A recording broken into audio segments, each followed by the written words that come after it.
성공한 모습을 상상하면 오히려 실패합니다. 끝까지 해내는 사람은 결과가 아니라 과정을 시뮬레이션이거든요. 그러니까 많은 사람들이 목표를 위해 이렇게 말합니다. 성공한 내 모습을 생생하게 상상하라. 그리고 코치들도 그런 얘기를 합니다. 이미 목표를 이룬 것처럼 느껴라. 원하는 장면을 머릿속에 그리면 현실된다. 시험에 합격한 모습, 사업에 성공한 모습, 원하는 대학에 들어간 모습. 살을 빼고 멋진 몸을 만드는 모습을 상상하라는 것입니다. 물론 기분은 좋아지고 잠깐 자신감도 생기지만, 그런데 의외로 이런 성공 장면의 시각과 실체 성취에는 방해가 된답니다. 그 내용에 대한 근거가 여기 끝까지 해내는 사람은 어떻게 탄생하는가, 이 책에 잘 나와 있습니다. 왜 그럴까요? 성공한 모습만 반복해서 상상하면 우리 뇌는 아직 시작도 하지 않은 일을 어느 정도 이룬 것처럼 착각을 할 수 있기 때문입니다. 결과를 상상하는 동안 기분은 좋아지지만 정작 그 결과를 만들기 위한 필요한 행동의 긴장감은 떨어질 수 있습니다. 성공한 모습을 상상하는 것과 성공에 필요한 행동을 실제로 해내는 것은 전혀 다른 문제입니다. 그러니까 성공한 걸 상상하면 기분은 좋아지만 성공은 실제 이 행동을 할 때 벌어지는 거거든요. 예를 들어 콘서트 티켓을 손에 쥐고 있는 자신의 모습을 생생하게 상상도 하고 있습니다. 기분은 좋습니다. 하지만 그 과정에서 접속자가 몰릴 가능성, 결제 오류가 생길 가능성, 예매에 실패할 가능성, 다른 방법을 준비할 필요성은 제대로 생각하지 않게 됩니다. 결과만 떠올리면 성공 가능성을 실제보다 높게 평가할 수 있습니다. 그리고 실패했을 때는 더 크게 흔들립니다. 나는 분명히 될 거라고 믿었는데 왜 안 됐지? 그러면서 자신의 능력을 의심하고 다시 시도하는 것까지 포기할 수 있습니다. 그래서 성공한 결과 상상하는 것보다 더 중요한 것이 바로 과정을 시뮬레이하시는 거예요. 결과가 아니라 내가 그 결과에 도달하기까지 무엇을 해야 하는지 머릿속으로 구체적으로 돌려보는 겁니다.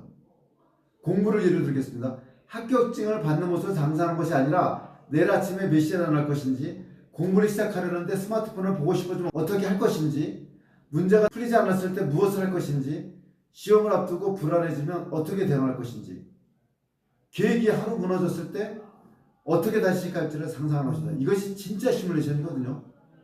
성공한 장면은 한 장면이지만 성공에 이르는 과정에는 수십 번의 선택과 장애물이 있습니다. 끝까지 해내는 사람은 좋은 결과만 믿는 사람이 아닙니다. 도중에 생길 어려움을 미리 예상하고 그 상황에서 자신이 무엇을 할지 정해놓은 사람입니다. 이 내용은 유명한 스톡델 패러독스와도 정확히 연결됩니다. 스톡델 패러독스의 핵심은 두 가지를 동시에 붙잡는 겁니다. 이 스톡델 장군이 누구냐면요, 베트남 전쟁 때 무려 8년 동안을 억류합니다. 근데 물어봐요. 어떤 사람이 살아남느냐?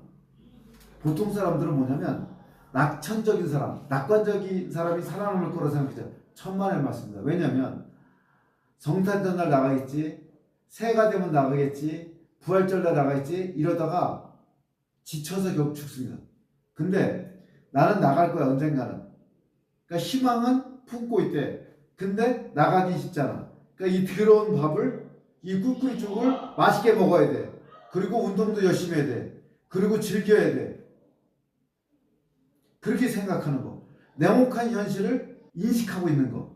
첫째, 나는 결국 이 어려움을 이겨낼 것이라는 믿음을 버리지 않고, 둘째, 지금 내가 처한 현실이 얼마나 냉정하게 직시합니다. 희망만 가져서는 안 되고 반대로 현실만 보면서 절망해서는 안 됩니다. 나는 결국 해낼 것이야. 해낼 수 있어. 하지만 동시에 그 과정은 생각보다 길고 어렵고 여러 번 실패할 수 있다. 이 두 가지를 함께 인정해야 합니다. 이것이 진짜 낙관주의입니다. 그리고 그것이 과정을 시뮬레이션하는 거하고 똑같습니다. 다시 한번 말씀드립니다. 끝까지 해내는 마음은 결과만 상상하는 것이 아니라 과정을 상상하고 실행의도라는 건 뭐냐? 구체적으로 언제 어떻게 어떤 방법을 할 것인가, 그리고 나는 이렇게 되면 이렇게 하겠다. 바로 if then이라는 걸 하는 겁니다. 그러니까 어려움을 예상하고 실패할 가능성을 인정하고 그때 행동을 미리 준비해서 만들어야 됩니다. 결과만 상상하는 사람은 장애물을 만나면 당황하지만 과정을 시뮬할 사람은 장애물을 만나서 생각합니다. 이 상황은 이미 이상했다. 이럴 때 내가 무엇을 하기로 했는지도 알고 있다. 그래서 흔들려도 다시 돌아올 수 있습니다. 목표를 이루고 싶다면 성공한 모습만 상상하지 마십시오. 그 대신 오늘 스스로에게 세 가지를 물어보십시오. 내가 원하는 결과에 도달하는 과정에서 가장 힘든 순간은 무엇인가? 그 순간 나는 어떤 유혹과 장애물을 만나게 될 것인가? 그리고 그 상황이 오면 나는 구체적으로 무엇을 할 것인가? 예를 들어 이렇게 쓰는 겁니다. 나는 결국 목표를 이룬다. 그러나 그 과정은 쉽지 않을 것이다. 중간에 지치고 흔들리고 포기하고 싶은 날이 올 것이다. 그때 나는 완벽하지 않고 가장 작은 행동부터 다시 시작한다. 이것이 막연한 희망과 진짜 희망의 차이입니다. 진짜 희망은 현실을 외면하지 않고 오히려 현실을 정확히 보고 문제를 예상하고 장애물을 준비하고 결국 목표를 이룬 사람은 성공한 장면을 가장 많이 상상한 사람이 아니라 성공하기 이르기까지 힘든 과정을 가장 구체적으로 준비한 사람입니다. 끝까지 해내고 싶다면 결과에 취하지 마십시오. 과정을 보십시오. 어려움을 예상하십시오. 그리고 이렇게 정하십시오. 만약 그 생각이면 나는 이렇게 행동했다. if then.